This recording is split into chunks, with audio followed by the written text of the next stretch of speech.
किसी का प्रश्न है कि क्या बुद्धत्व प्राप्ति के लिए एक जन्म काफी नहीं होता?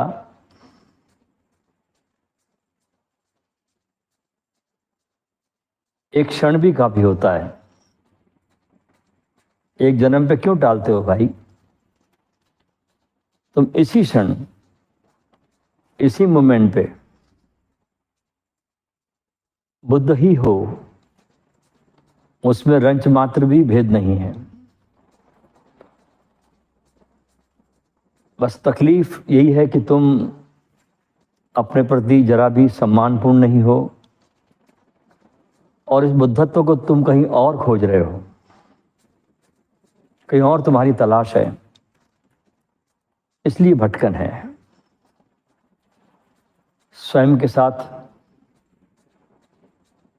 थोड़ा दोस्ती करो।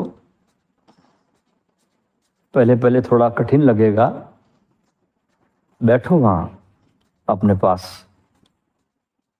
और धीरे धीरे बात रमेंगी तो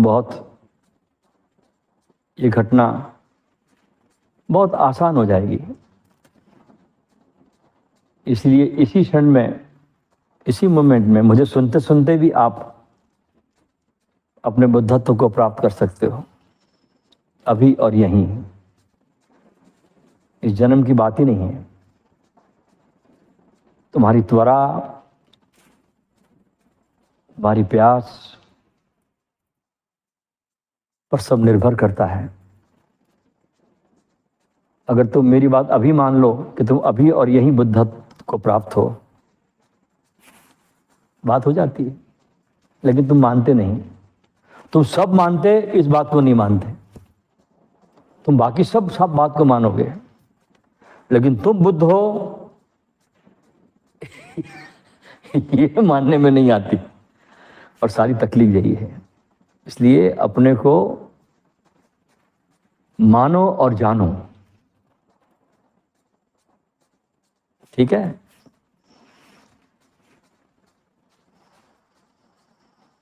भगवान श्री ध्यान करते हुए विचारशील हुए, चिंता मुक्त हुआ हूँ। आंखें बंद करते ही चेतना कपाल की ओर गति करती है। शरीर बंधन सा प्रतीत होता है। जो भी अस्मिता बची है वह कैसे मिटे? कुछ भी कोशिश मत करो। इस अस्मिता को मिटाने के लिए जितनी कोशिश करोगे उतना कठिन हो जाएगा। तुम्हारी कोशिश ही बाधा है। सब छोड़ दो और बहुत रिलैक्स हो जाओ। अस्मिता भी समझो उसी की है, मेरा इसमें कुछ है नहीं, उसको सौंप दो। अस्मिता में भगवान को देखो। तो जैसे तुम अस्मिता में भगवान को देखते हो, अस्मिता गिर जाती है, क्योंकि भगवान के प्रकाश के सामने कुछ टिकता नहीं है। तो आपका जो भी ध्यान साधना में विकास हो रहा है वो सराहनीय है। इसलिए कुछ भी कोशिश मत करो, वो भी जाएगा। बस छोड़ दो अपने को और बहुत रिलैक्स हो जाओ। अस्मिता आती है तो उसको आने दीजिए, जाती है तो उसको जाने दीजिए। तुम कुछ ना करो, तुम विचार मत करो, तुम सिर्फ देखने वाले बनो। कोई उसको परिभाषा मत दो। जैसे 2 महीने का बच्चा होता है ना, कैसे देखता है संसार को? कुछ विचार करता है? कुछ नहीं, मात्र देखता है। ऐसे तुम देखो और देखने वाले बनो, ठीक है? भगवान आपके पास आते हैं तब अच्छा लगता है और संसार में नहीं। आकाश का प्रश्न है कि आपके पास आते हैं तो अच्छा लगता है और संसार में जाते हैं तो अच्छा नहीं लगता। एकमात्र कारण वो ये है कि तुम संसार को भगवान नहीं समझते, तुम बांटते हो, मुझको संसार से अलग समझते हो। संसार भी भगवान है। इस पूरी कायनात में उस भगवत्ता को छोड़कर कहीं कुछ भी नहीं है। तो संसार को भी ये समझो कि यहाँ भी भगवान है। इधर आते हो तो यहाँ भी भगवान है, वहाँ जाते हो तो वहाँ भी भगवान है। तो मुझको इतना छोटा मत बनाओ कि तुम मेरे पास आते हो तभी तुम आनंदित होते हो, खुश होते हो। तुम मेरे पास से जाओ तो और ज़्यादा आनंदित हो जाओ। वही तुम्हारी परीक्षा है, वही तुम्हारी परीक्षा है। इस आनंद को बढ़ने दो, रोको मत। और कभी संसार में उदास हो जाओ, कुछ परेशान हो जाओ, चिंताएं कुछ पकड़ ले, उसमें भी परमात्मा को देखिए। वो भी लाता है परमात्मा तुम्हारे जीवन में ताकि तुमको और विकसित कर सके। ठीक है? हमारे लिए कौन सी विधि ठीक है, कैसे पता करें? एक मित्र का प्रश्न है कि हमारे लिए कौन सी विधि ठीक है, कैसे पता करें? बहुत आसान है पता करना, बहुत आसान है कि जिसको करने से आप बहुत सहजता से अपने भीतर उतर जाते हो, वो विधि तुम्हारे लिए ही बनी है, वो तुम्हारे लिए आसान होगी। और जिसको करने से बहुत प्रयास करना पड़ता है, विचारों को रोकने का, इसका उसका, उसको छोड़ दीजिए। क्योंकि ध्यान है प्रयास रहित होना, प्रयास नहीं करना है, प्रयास रहित में प्रवेश करना है।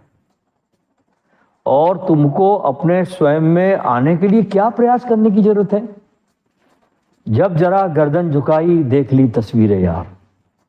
कोई प्रयास है क्या? अपने को जानने के लिए कोई प्रयास नहीं है।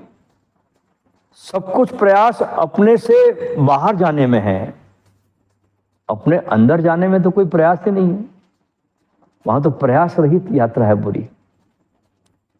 इसलिए जो भी आपको विधि सिखाई जाती है उसमें आप देखिए कि आप कैसे ज़्यादा से ज़्यादा प्रयास रहित होते हैं और डूब जाते हैं। ये विधि आपके लिए है। भगवान श्री रजनीश को समझना इतना कठिन क्यों है? भगवान श्री कभी किसी बात को सही कहते हैं और फिर किसी दूसरी जगह उसी को गलत कहकर काट देते हैं। ओशो को कैसे समझे? विकास पटेल जी पूछते हैं कि ओशो अपने ही बातों को काट देते हैं, कभी कुछ बोल देते हैं, उसके बाद कुछ काट देते हैं। तो ओशो को कैसे समझे? ओशो को समझने के लिए अपने को हमारे सारे चश्मों को फेंक देना चाहिए। सारी सीखी हुई धारणाएं, हमारे सारे सीखे हुए बाहर के विचार, ये सब फेंक दो। ये कचरा है सब, ये कोई काम का ही नहीं है। जब तुम बिल्कुल खाली हो जाते हो, एकदम खाली, उसी को कहा जाता है द राइट लिसनिंग। जब तुम सिर्फ सुनते हो, अपने को जरा भी बीच में नहीं लाते। और उसमें ध्यान रखना चाहिए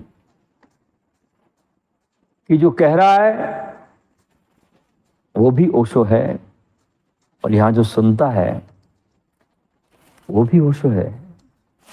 तब कुछ बात बनती है। ये तो बात बनती नहीं। ये बात दो दिलों की गुफ्तगू है, ये प्रेम है। अगर ओशो के प्रति तुम्हारा अगाध प्रेम है तो फिर तुमको ओशो की किसी बात में पैराडॉक्सिकल नहीं लगेगा, विरोध लगेगा ही नहीं। तो सबसे पहले तो पुरुषों के प्रेम में डूबे, उनको प्रेम करें, वो प्रेम करने के योग्य हैं। और फिर जो प्रेम से जब आप पढ़ोगे इन किताबों को, उनको सुनोगे, तो कहीं भी आपको विरोध नहीं लगेगा। ये प्रेम के अभाव में विरोध लगता है, सारा विरोध प्रेम के अभाव में है। खोपड़ी से सुनोगे तो वहां सब विरोध ही विरोध है, समझ में नहीं आएगा। और दिल से सुनोगे तो वहां समाधान ही समाधान है, फिर समाधि ही समाधि। तो प्रेम में जरा डूबे तो फिर सब बात बन जाएगी। ठीक है। शक्तियों और सिद्धियों का मार्ग समाधि साधना में दिक्कत करता है क्या? इसे छोड़ देना चाहिए? न तो छोड़ना है न पकड़ना है। सिद्धियों और साधना का मार्ग ये रुकावट पैदा करता है। एक प्रश्न है किसी साधक का, तो मैं कहता हूं न तो रोकना है न छोड़ना है, न पकड़ना है न छोड़ना है। ये आती है और चली जाती है, देखना है, इसमें कोई रस नहीं लेना। बस रस लेना है तो एक ही जगह रस लेने जैसी है, वो है तुम्हारा स्वयं का होना।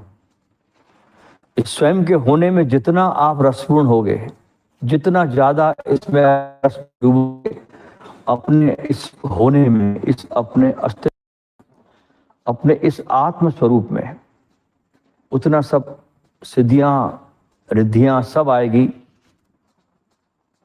लेकिन रस नहीं लेना, नहीं तो रुक जाओगे, आपकी यात्रा रुक जाएगी। और अंतिम लक्ष्य होना चाहिए आपका प्रेम से भर जाए। प्रेम कोई नहीं, तुम्हारे भीतर जो है खजाना वो है प्रेम का, इश्क का। तो बस परमात्मा है, प्रेम स्वरूप है।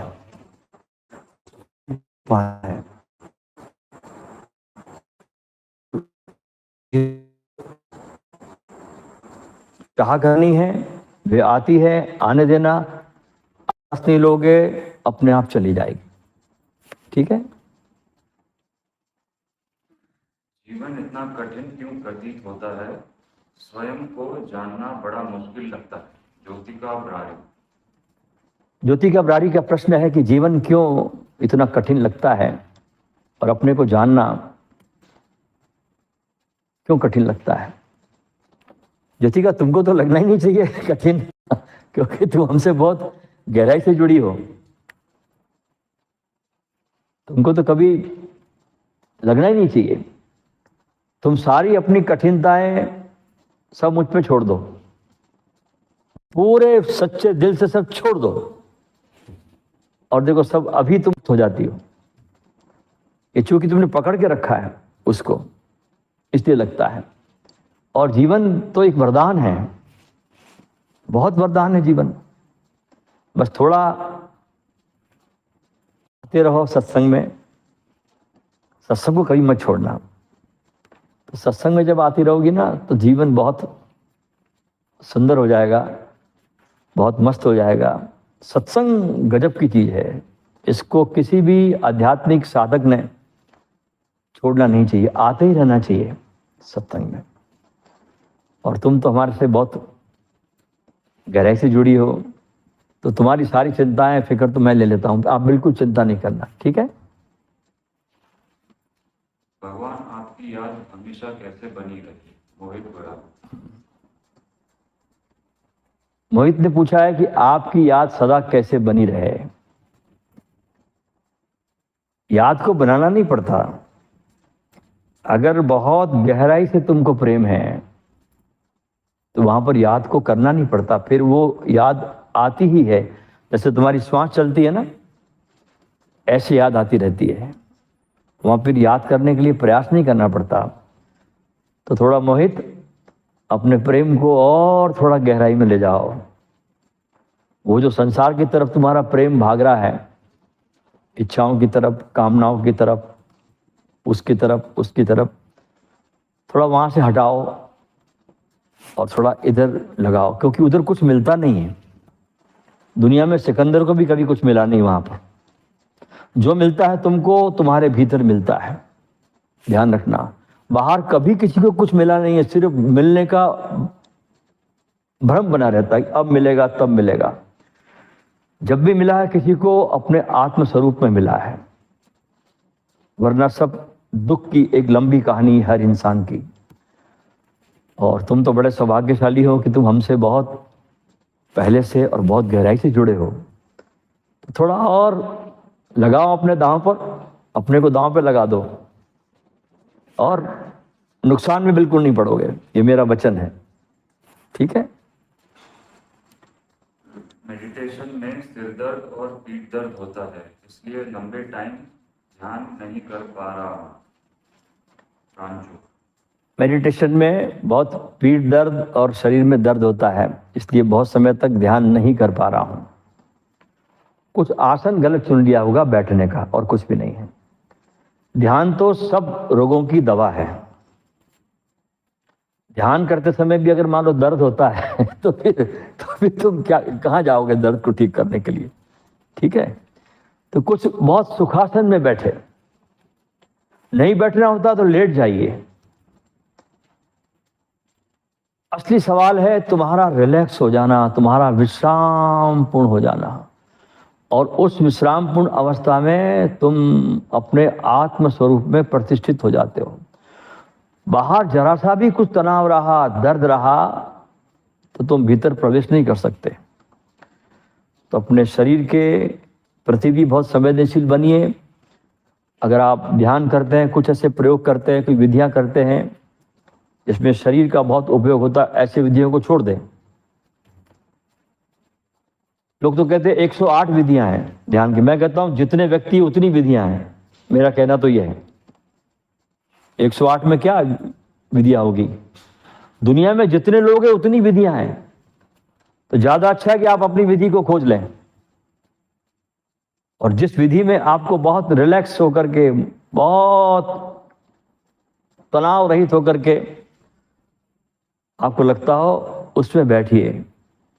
और ज्यादा कुछ करने की जरूरत नहीं है। अपना उद्देश्य, अपना जो तीर है सदा अपने भीतर ले जाए, बस इतना ध्यान रखें। जितना जल्दी हो सके इस आसनों से, इस विधियों से मुक्त हो जाए, जितना जल्दी हो सके। विधियों पे अटको मत। जितना जल्दी हो सके अपने आत्म स्वरूप में, आत्म देवता में प्रतिष्ठित हो जाए। और एक बार अगर आप अपने आत्म स्वरूप में प्रतिष्ठित हो गए तो वहां फिर कोई टाइम नहीं है, कोई अहंकार नहीं है, वहां कोई दर्द नहीं है। वहां तो बस वही है, बस कुछ नहीं और, ठीक है। बिना जीवित सद्गुरु को पाए हमारा कल्याण हो सकता है, शांति मिल सकती है। सूरज सेंगवाल जी पूछते हैं कि क्या बिना गुरु को पाए हमारे जीवन में शांति मिल सकती है? तुम शांति हो भाई, तुमने अपने को अशांत मान रखा है, और उस मान्यता के कारण तुम ऐसे काम कर रहे हो कि तुम्हारी शांति को खत्म कर रहे, अशांति को बढ़ा रहे हैं। तुमको जो पाना है ना, वहां तुम प्रतिष्ठित ही हो, वहां से तुम जरा भी सरके नहीं हो। वहां से तुमको कोई हिला नहीं सकता, किसी की ताकत नहीं है वहां से तुमको हिलाने की। बस तुम वहां से हिलने के सपने देख रहे हो कि तुम वहां से हिल गए हो। तो गुरु का काम यही होता है कि तुमको जगा दे कि भाई तू वहीं बैठा हुआ है जहां तुझे होना है। गुरु तुम्हारे सारे रास्तों को तोड़ देता है, सारे ब्रिज तोड़ देता है, वो तुमको बाहर ले ही नहीं जाता है। जो गुरु तुमको बाहर ले जाए वो गुरु होने के योग्य नहीं है। गुरु तुमको जहां के वहां ठहरा देता है, तुम जैसे हो वैसे ही। वो तुमको रास्ते दिखाता ही नहीं, वो तुमको अपने भीतर प्रतिष्ठित कर देता है। तो थोड़ा अपने साथ बैठिए, थोड़ा अपने आत्म स्वरूप में, अपने आत्मदेव में, अपने भीतर के भगवान में थोड़ा सा प्रेम बढ़ाइए, थोड़ी दोस्ती करिए। और वहां पर जब जाओ ना भीतर, तो सारे विचारों को त्याग कर जाओ। जो जो तुमने परमात्मा के, भगवान के बारे में जो भी तुमने पढ़ा है, सोचा है, अध्ययन किया है, इस गुरु से सुना, उस गुरु से, सब फेंक दो। वो कोई काम का कचरा नहीं है, वो सब कचरा है। उस सब कचरे को बाहर हटा करके भीतर बिल्कुल खाली होकर के अपने आत्मदेव में जाओ, तो बहुत आपको आनंद आएगा। और फिर पल भर की भी देरी नहीं लगेगी आपके शांति के आने में, क्योंकि आप वहां है ही, आपके भीतर अपार शांति है। ये जो कचरे का ढेर आपने इकट्ठा कर लिया ना, ये आपको अशांत करता है और कुछ भी नहीं। ठीक है, तो थोड़ा अपने कचरे को बाहर निकाल के जो भी तुम जानते हो सब फेंको इसको, वो कोई काम का नहीं है। जगत को देखो और कोई विचार मत करना। आसमान को देखो तो वहां भी विचार मत करना, वृक्षों को देखो तो वहां भी विचार मत करना। देखो छोटा बेबी होता है, छोटा सा 2 महीने का बच्चे को देखो आप, वो कैसे देखता है जगत को? कोई विचार करता है? वो सोचता है देख करके किसी चीज को? और दुनिया में देखिए मजे की बात है कि सब नाम हमने दिए हैं। आम के वृक्ष को पता ही नहीं कि उसका पेड़ का नाम आम है। आपके शरीर को पता भी नहीं कि वो उसने शरीर का नाम आपने दे रखा है उसको। आकाश को पता ही नहीं उसका नाम आकाश है। ये सब नाम हमने दे रखे हैं। तो सब नामों को हटाइए आप और बेनाम होकर, अनाम होकर, उस जो जाना नहीं जाता, जो अदृश्य है, उस अदृश्य में आप भी बिल्कुल अदृश्य हो जाइए। ठीक है? होशपूर्वक होके कैसे जिया जाए? ज्योति ज्योति पूछ रही है कि होशपूर्वक होकर कैसे जिया जाए। होश में जब आते हैं तो ही जिया जाता है, कैसे का प्रश्न ही नहीं है। जब होश में आदमी आता है, जैसे कोई पूछे कि नींद से उठने के बाद कैसे चला जाए, तो नींद से जब उठता आदमी, जब जागता है तो अपने आप चलने लगता है ना, बिस्तर से उठता है, चलने लगता है। तो होश में आने के बाद तभी जीवन शुरू भी होता है। बेहोश आदमी का कोई जीवन नहीं होता, होशपूर्ण व्यक्ति का ही जीवन होता है। और होश में जीने का तो बात ही कुछ और है। तो थोड़े प्रारंभिक प्रयोग किए जा सकते हैं होशपूर्ण जीने के लिए। जैसे देखें किसी को तो बिना विचार के, बिना चश्मे के देखे, बहुत होश में देखें। किसी से बात करें तो भीतर पहले अपने शब्दों को तौलें। जितना कम बोल सके उतना कम शब्दों का उपयोग करें। भोजन करने बैठे तो पूरी तरह से एक एक कौर को देखें, एक एक कौर को भीतर ले जाए, अच्छे से खाना चबाएं, जल्दीबाजी ना करें। पानी के घूंट पिए तो बहुत धीरे धीरे, आहिस्ता आहिस्ता से पानी के घूंट को पिए। चलें तो बहुत होश में चलें। तो थोड़ा शरीर के प्रति पहले होश रखना पड़ेगा। पहला होश शरीर के तल पर। शरीर के तल पर होश जब सज जाए आपका, तो दूसरा तल आता है आपके मन का तल, जहां विचारों का बड़ा कोलाहल है, जहां नॉन स्टॉप विचार चल रहे हैं, एक सेकंड को भी रुकते नहीं। पर्दे पर फिल्म चल ही रही है, वहां इंटरवल होता ही नहीं। फिर विचारों के प्रति भी आपको होश रखना है। जो जो आपका होश बढ़ता है ना, तो विचार भी बिल्कुल गिरने लगते हैं, शांत होने लगते हैं। और जब विचार भी गिर गए, शरीर भी शांत हो गया, और जो तत्व प्रकट हुआ वो आपका आत्मस्वरूप है। फिर उसमें जाकर के आपको बैठ जाना है। घर आ गया, मुकाम मिल गया, और हरदम खुश रहना है। ठीक है? मेडिटेशन सही कर रहा हूँ, इसे मैं कैसे पता करूँ? रेंचो पूछ रहा है कि मेडिटेशन में सही कर रहा हूं, मैं कैसे पता करूं? भाई सीधी सीधी बात है कि जब आप मेडिटेशन में प्रवेश करते हो तो आपके जीवन में जो भी फालतू की चीजें अपने आप जाने लगती हैं, और सार्थक चीजों की आपको वैल्यू आने लगती है। और उन सार्थक चीजों को करने के लिए आपके भीतर प्रेरणाएं आती हैं, और उन सार्थक चीजों को करने के बाद आपके जीवन में एक ऊंचाई आती है। आप वो नहीं रहते जो उसके पहले थे। आपके उद्देश्य बदल जाते हैं, आपके लक्ष्य बदल जाते हैं, आपके जीवन में एक अच्छी ऊंचाई आती है। और उस ऊंचाई पर आपके जीवन में अच्छे विचार आते हैं, शांति आती है, दूसरों के प्रति अपार प्रेम उमड़ता है, और एक सहज जीवन आपके जीवन में शुरू हो जाता है।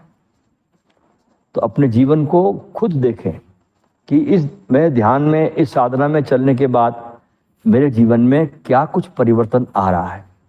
अगर वो परिवर्तन आ रहा है तो समझना कि आप बिल्कुल ठीक ठीक रास्ते पर है, और वो परिवर्तन नहीं आ रहा है तो सिर्फ फिर आपका ध्यान सिर्फ एक भ्रम है और कुछ भी नहीं है। तो खुद को जांचें। आप ही डंडी, आप ही तराजू और आप ही बैठा तोलता, तो अपने को खुद तोले आप। ठीक है। मेरे गुरु एक्सपायर हो गए हैं, क्या मुझे गुरु नाम दोबारा लेना पड़ेगा क्या? एक पूछ रहे हैं कि मेरे गुरु एक्सपायर हो गए हैं तो क्या मुझे गुरु नाम दोबारा लेना पड़ेगा। ये प्रश्न तभी पूछा जाता है जब पुराने गुरु से हमारी प्रीति उस गहराई पे नहीं पहुंचती। अगर उस गुरु से अगर हम अगाध प्रेम कर लिए होते तो पहली बात तो हम बचते ही नहीं, हमारा होना होता ही नहीं, हम तो खो गए होते उनमें। अब ठीक, कोई बात नहीं, नहीं हुई इतनी ज्यादा प्रीति गहराई से, तो आपको निश्चित ही किसी गुरु को जो देह में है उसको धारण करना होगा, ताकि वहां से जो आपकी यात्रा रुकी वहां से वो यात्रा को गति दे सके। और हर गुरु में, चाहे वो अतीत में रहा हो, चाहे वर्तमान में हो, चाहे वो भविष्य में होता हो, सब में एक ही गुरु तत्व है। आकार के अलग अलग फासले होंगे, किसी के आकार अलग होंगे, किसी के आकार दूसरे प्रकार के होंगे, लेकिन जो गुरु तत्व है वो सब में एक होता है। तो बिल्कुल भी इसमें निंदा की बात नहीं है। अगर आपको ऐसा लगता है कि मुझे गुरु धारण करना चाहिए तो बिल्कुल भी देर ना करें, क्योंकि गुरु के मिलने के बाद ही आपको एक अच्छी दिशा मिलती है, और अच्छी दिशा मिल जाए तो आपकी दशा को बनते देर लगती नहीं। ठीक है। भविष्य की चिंता से कैसे मुक्त हो? एक प्रश्न है कि भविष्य की चिंता से कैसे मुक्त हो। भविष्य की चिंता तभी पकड़ती जब हम वर्तमान में नहीं जीते। ये आधारभूत बात है। जब वर्तमान में हम पूरी तरह नहीं जीते, उसका आनंद नहीं लेते, और जो भगवान ने हमको दिया है उसका हम शुक्राना अदा नहीं करते, जो दिया आपको। और हर व्यक्ति को इस संसार में उसकी औकात से ज्यादा दे दिया गया है, उसके भंडारे में से कोई कमी नहीं है। हर व्यक्ति की जितनी जितनी योग्यता थी उससे उसको ज्यादा ही कुछ दिया गया है। तो जब हम शुक्राना अदा नहीं करते, वर्तमान में ठीक से हम जीते नहीं, धन्यवाद के भाव से जीते नहीं, तो हमको भविष्य की चिंताएं पकड़ती है। जिस आदमी का वर्तमान सर्वोत्तम है, जो वर्तमान को ठीक ठीक जीता है, अपने होने को बिल्कुल ठीक ठीक उस क्षण में उपस्थित रखता है, तो वहां पर भविष्य की चिंता नहीं होती। वो वर्तमान का क्षण ही उसको इतना आनंदित कर देता है कि उसकी ऊर्जा न तो अतीत में जाती और न भविष्य में विचरण करती है। तो कोशिश करो कि जो आपको मिला, जो भी, उसमें शुक्र मनाओ, आनंद मनाओ। बहुत दे दिया है, ज्यादा का लोभ मत करो, और वर्तमान में जियो, धन्यवाद के भाव से जियो। और जब आप अपने भीतर इस प्रकार की भावनाओं से जीते हैं और अपने भीतर थोड़ा सा डूबो, तो जब अपने भीतर आप डूबोगे ना, तो सारी दुनिया की सारी शक्तियां आपके सेवक बन जाती है। सब कुछ आपको मिल जाता है। ठीक है। गुरुदेव, आपका और भगवान ओशो जी का कोई प्रसंग बताइए। पूछ रहे हैं कि आपका और भगवान का, रजनीश का कोई प्रसंग आप बताइए। मैं खुद ही एक प्रसंग हूं उनका, तो इससे बड़ा और प्रसंग क्या हो सकता है। मैंने इसकी विस्तृत चर्चा की है YouTube पर, बहुत सी बात मैंने बोली है। आप इसको जरूर सुन लेना, आपको बहुत से प्रसंग उसमें मिलेंगे। ठीक है। अपनी एनर्जी को कैसे प्रोटेक्ट करें? प्रश्न है कि अपनी एनर्जी को कैसे प्रोटेक्ट करें। देखिए, आपके शरीर के आसपास आपका आभा मंडल है। हर व्यक्ति का अपना आभा मंडल होता है, ठीक। आप एक प्रकाश के घेरे में हमेशा रहते हैं। आपके आसपास एक प्रकाश का घेरा है। तो थोड़ा बैठें अपने साथ और उस प्रकाश के घेरे को आप महसूस करें। जैसे आप बैठना शुरू करते हैं तो आपका वो प्रकाश का घेरा अनुभव में आना शुरू होता है, और ज्यों-ज्यों उस अनुभव को आप गहराओगे अपने प्रकाश के घेरे को, वो अपने आप प्रोटेक्ट होता जाएगा, क्योंकि आप जाग गए उस प्रकाश के प्रति, उस घेरे के प्रति। तो जब कोई आदमी जाग जाता है, जैसे आदमी घर में एक जागा हुआ है, तो उस घर में चोर नहीं आते, क्योंकि जागा हुआ आदमी प्रोटेक्ट करता है। तो अपने प्रकाश के घेरे को आप महसूस करें जो आपके आसपास है, और बहुत सुंदर घेरा हर आदमी के पास होता है। तो थोड़ी देर बैठें और भाव करें कि मेरे आसपास का प्रकाश का घेरा है और बीच में मेरा निवास है। तो घेरा आपका बहुत मजबूत होता जाएगा और वो अपने आप प्रोटेक्ट होता जाएगा। उसको थोड़ा खाद पानी दीजिए, उसको आपके ऊर्जा की जरूरत है, ठीक। सद्गुरु ओशो को अपमानित और गलत शब्द बोलने वालों को क्या जवाब देना चाहिए या शांत रहे? सद्गुरु ओशो को गलत समझने वाले और अपमानित शब्द बोलने वालों को उनके भक्त लोग क्या करें? क्या उनको कुछ बोलना चाहिए या शांत रहना चाहिए? बहुत अच्छा प्रश्न है ये। अक्सर तो आदमी की बोलने की इच्छा हो जाती है, क्योंकि आदमी बहुत जल्दी एक्शन का रिएक्शन करता है। ये बड़ा दुर्गुण है आदमी में। किसी भी एक्शन का बिना सोचे समझे उसी समय आदमी रिएक्शन कर देता है, रुकता बिल्कुल भी नहीं। देखिए, हर बुद्ध पुरुष को इस संसार में कभी समझा नहीं गया, समझते नहीं लोग। उनके जाने के सैकड़ों वर्ष के बाद लोग उनको समझते हैं खोपड़ी के तल पर, हृदय के तल पर नहीं। क्योंकि हृदय के तल पर तो तभी समझा जाता है जब सद्गुरु देह में होता है, उसके पहले नहीं। वो चला गया, बात खत्म हो गई। अब लोग खोपड़ी के तल पर ओशो को समझ रहे हैं। वो आधा अधूरा ज्ञान है। तुमको छाछ मिल जाएगी, मक्खन तो चला गया। मक्खन तो गया मक्खन गया, हाँ, अब छाछ पड़ी है, ठीक है। तो जब कोई ओशो की बुराई करता है तो उसकी समझ वैसी है बेचारे की, उस पर दया करो, उस पर करुणा करो, उसको कुछ मत बोलो। हो सके तो उसको कोई ओशो की किताब पकड़ा दो, आपके पास हो तो। अभी तो व्हाट्सएप का जमाना है। जिस बात पर उसने आलोचना की है ओशो की, उसके टॉपिक का कोई ओशो का प्रवचन उसको भेज दीजिए, क्योंकि ओशो ने बहुत विषयों पे बोला है। जितनी भी आलोचना मनुष्य के द्वारा हो सकती है, उस सब के जवाब ओशो के पास है। तो जवाब ढूंढ के उनको प्यार से, मोहब्बत से दे दीजिए। आप कुछ ना बोले, क्योंकि आपका सुना नहीं जाएगा। क्योंकि इस दुनिया में सबसे बड़ी चीज है किसी को सुनना, और हर आदमी बोलना चाहता है, सुनना नहीं चाहता, ठीक है। आप कुछ बोलना नहीं, और जैसे मैंने बताया वैसा करना, ठीक है। अनंत की यात्रा में जाने से डर लगता है, क्या करें? एक मित्र का पूछना है कि अनंत की यात्रा में जाने से डर लगता है, क्या करें? अनंत की कोई यात्रा होती भी नहीं। पहली बात, सारी यात्राएं बकवास है, क्योंकि तुम अनंत हो और अनंत ही हो, और तुम वहीं पर भी हो। सिर्फ तुम यात्राओं के सपने देख रहे हो और कुछ नहीं।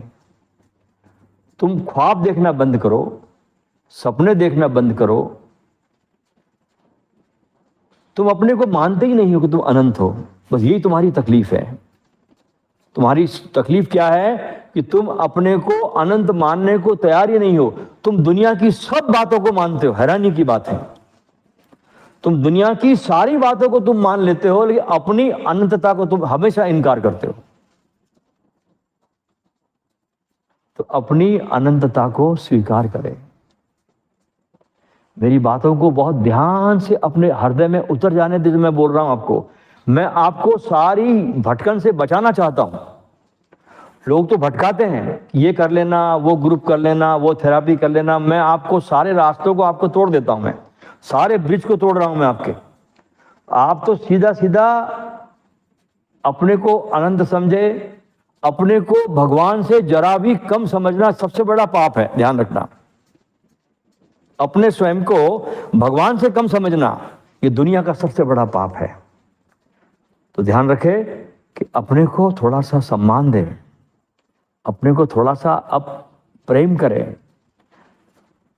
आप भगवान हैं, आप परमेश्वर है, उससे जरा भी कम नहीं है।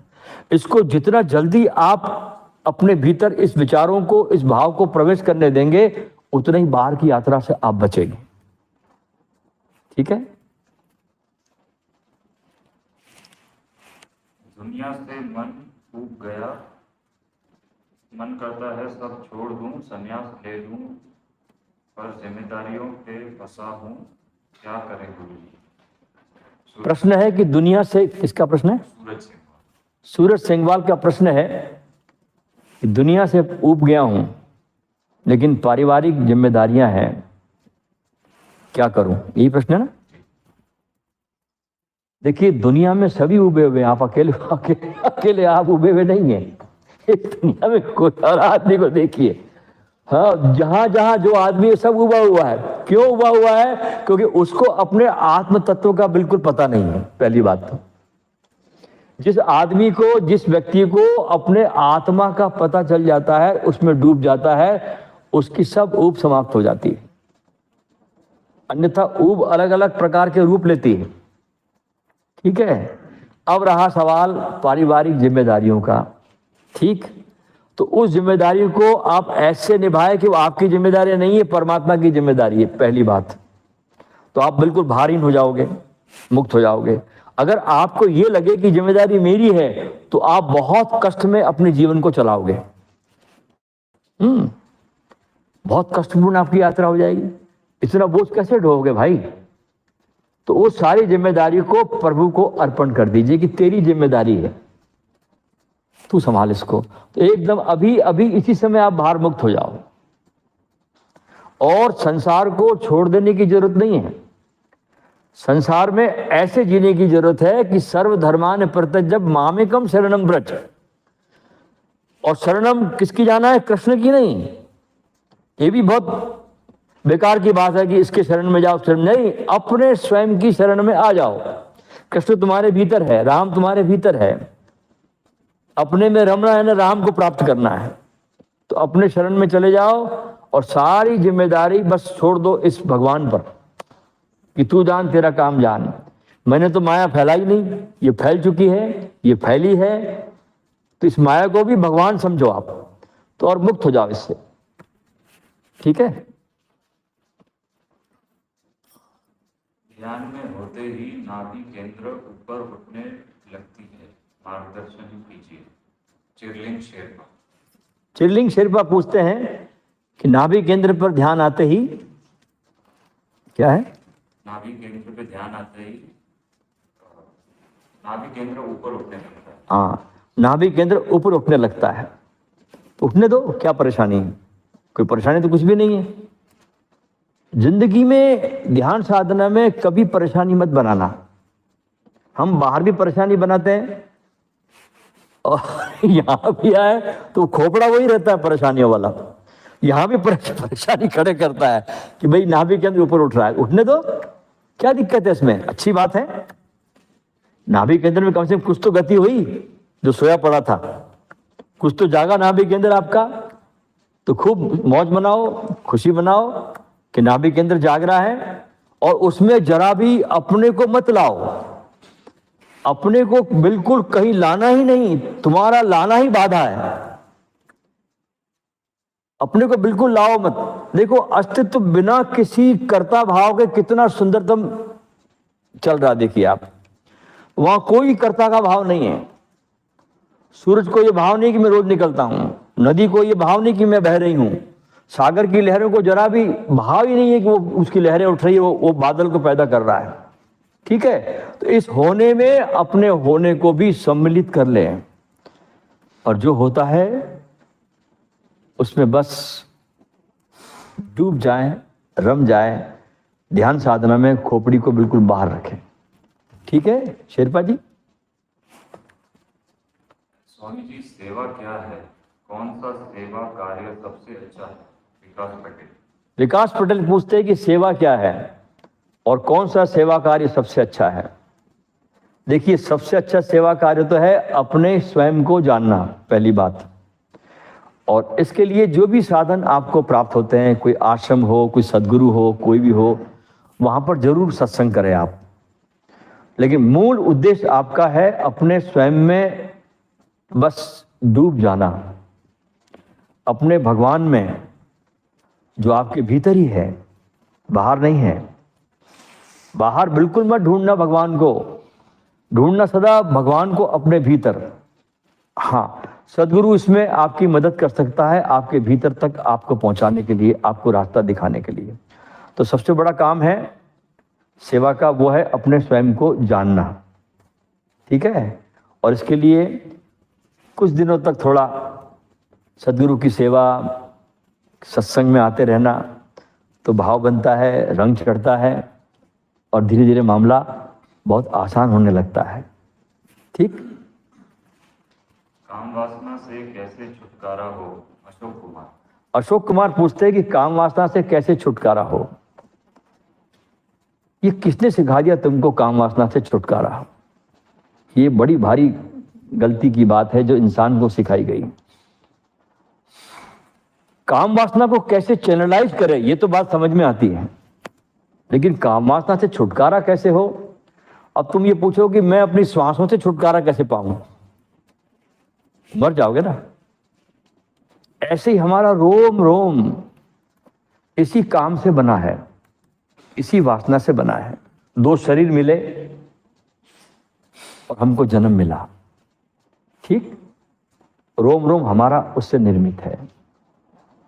तो काम वासना से मुक्त होने के लिए पहला सूत्र है, इस काम वासना के भगवत स्वरूप को पूरी तरह से निष्ठा के साथ स्वीकार करना। पहली बात, वहां डाउट मत रखना। 1% भी अगर आपने डाउट रखा तो वहीं रुक जाओगे आप। बहुत निष्ठा के साथ, ये भगवत स्वरूप है, ये परमात्मा का बनाया हुआ है, ये भगवान ने दिया, ये नेचर ने मुझे दिया है, इसको परम निष्ठा के साथ इसको स्वीकार करना। ये भगवान की तरह देखना इसको। जैसे तुम तुम्हारी काम वासना को भगवान की तरह देखते हो ना, काम वासना गिर जाती है, ये ध्यान रखना। और दुश्मन की तरह देखोगे तो काम वासना बहुत ज्यादा उभरेगी, फिर ज्यादा तंग करेगी, दुश्मन ज्यादा याद आता है। तो इस वासना को देखिए भगवान की तरह, कि भगवान ही काम वासना का रूप लेकर तुम्हारे अंदर आया। तो सोचिए भगवान आए, तो जैसे ही भगवान का रूप आप देखोगे ना, तो अपने आप काम वासना शांत होने लगेगी। तो निंदा रखना मत। जब भी आपको काम वासना सताए, एक ही भाव रखना कि भगवान काम वासना के रूप में मेरे पास में आए। अपने आप गिर जाएगी, क्योंकि उस प्रकाश में ठहरता नहीं। ठीक। खुद को कैसे जाने? खुद को कैसे जाने?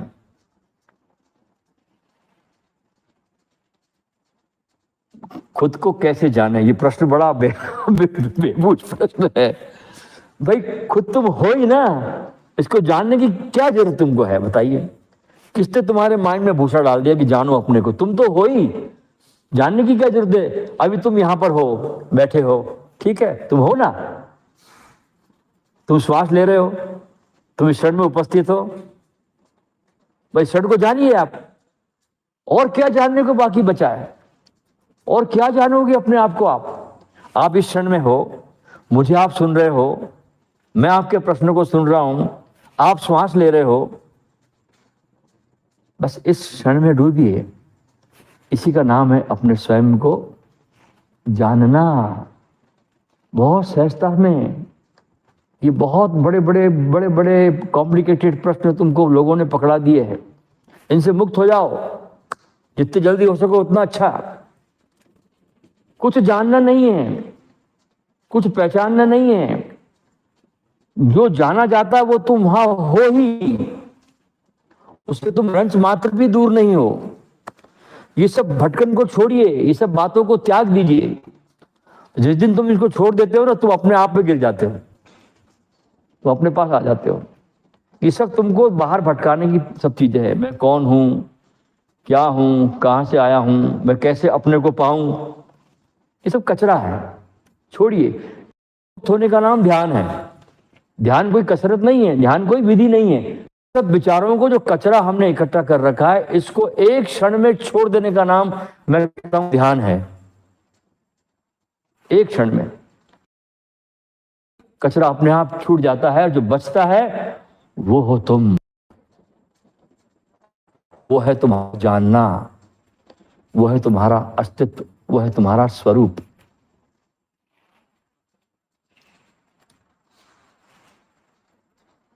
गुरुजी, मेडिटेशन करने से खुश रहता हूँ पहले के मुकाबले, इसके पीछे का लॉजिक क्या है? पूछते हैं कि मेडिटेशन करने से बहुत खुश रहता हूं, इसके पीछे का लॉजिक क्या है? क्यों समझना चाहते हो लॉजिक को, ये बताइए। क्यों लाते हो दिमाग बार बार लॉजिक समझने में? जब खुश रहते हो तो दिमाग को लॉजिक में लगाने से अच्छा है कि उस दिमाग को खुश रहने में लगाओ। क्योंकि लॉजिक में अब लगाओगे तो फिर खोपड़ी में चले, फिर खुशियां खत्म हो जाएगी वो। ठीक है, खुशियां गई, जहां खोपड़ा आया खुशियां गई। कोई खोपड़ा खुशी जानता ही नहीं है। खोपड़े का काम है तुम्हारे भीतर कॉम्प्लिकेशन को पैदा करना।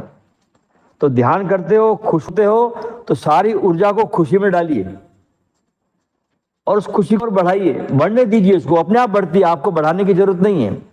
बस आप कॉम्प्लिकेशन खड़े मत करें, आप बिल्कुल मत सोचे इसमें, और खुशियों को खूब अंदर पल्लवित कीजिए। बहुत खुशी आती है ध्यान व्यक्ति के भीतर, वो मस्त रहता है पूरे दिन भर, अपने साथ जीता है, अपने साथ उठता है, अपने साथ बैठता है, अपने में बहुत आह्लादित रहता है। तो खोपड़ी को मत लाइए, लॉजिक मत ढूंढिए, क्योंकि संसार में कहीं कुछ लॉजिक नहीं है, कहीं कुछ जानने योग्य चीज नहीं है। जो है आपका होना ही सत्य है। इस सत्य में डूबिए, और जब सत्य में डूबते हैं तो बहुत अपार खुशियां ही खुशी आती है। वहां मौज लीजिए उसका। दूसरों की निंदा करने से कैसे बचें? अतुल उपाध्याय। अतुल उपाध्याय पूछते हैं कि दूसरे की निंदा करने से कैसे बचे। ठीक है, तो भाई कबीर ने तो कहा है कि निंदक नीरे राखिए आंगन कुटी छवाए, कि निंदा करने वाले को अपने आंगन में कुटिया बना के बिठा देना चाहिए ताकि हमको अपने दोष दिखाता रहे। ठीक है, तो आप पूछ रहे निंदा करने से कैसे बचे। देखिए, आप ही निंदा करते हैं तो बचने का भी उपाय आप ही को देखना पड़ेगा। ठीक है, तो पहली बात तो हर आदमी में आप निंदा देखने से अच्छा है कि आप उसके गुणों को देखना शुरू करें। ठीक, हर आदमी में बहुत से अच्छे अच्छे गुण भी है।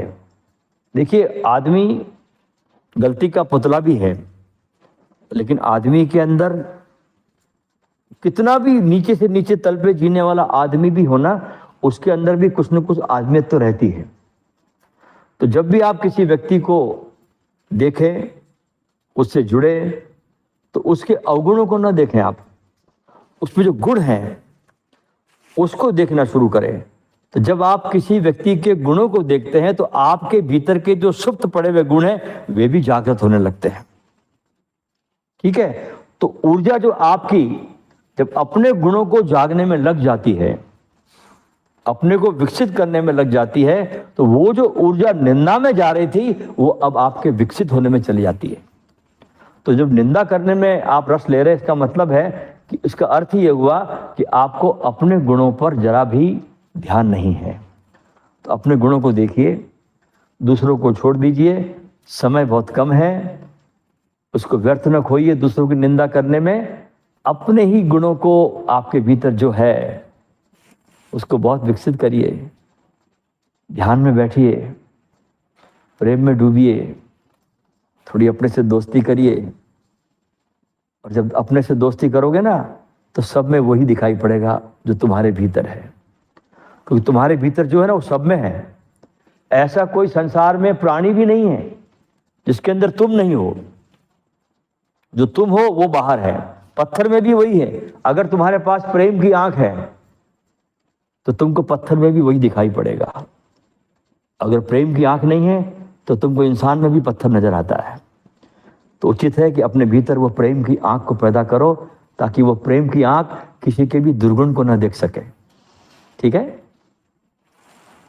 अपने बैड पास्ट को कैसे भुलाएं? स्वाति कुमारी। स्वाति कुमारी पूछती है कि वो जो अतीत चला गया, अपने बैड पास्ट को कैसे भुलाएं। बहुत अच्छा प्रश्न है ये स्वाति तुम्हारा।